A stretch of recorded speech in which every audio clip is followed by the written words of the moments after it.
So we consider Abraham the first Jew. Abraham's the first Jew because the very idea of the concept of the Jewish people is to be a separate nation, a nation that's going to care for every single nation on the face of the earth. It's really all described in the very first introduction, God to Abraham, Lech Lecha, and God tells him in that very first instruction of leave your parents' house, your birthplace, and you will be a blessing to all the families on the face of the earth. The whole concept of the chosen people is so misunderstood because people think of it as an arrogant statement. It's not an arrogant statement at all when the whole mission is involved of being a blessing to all the families on the face of the earth.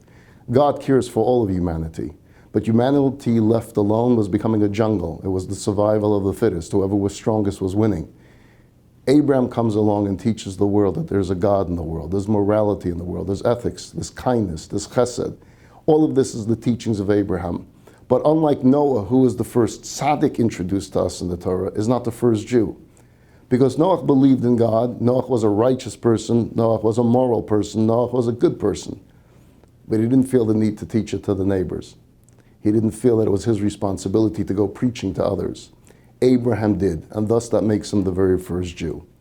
Torah, the idea of Torah and mitzvahs, is first commanded to us at Sinai. So we convert to what I would call the religion of Judaism, the faith of Judaism, the mitzvot of Judaism begins at Sinai. But the mission of Judaism begins with Abraham.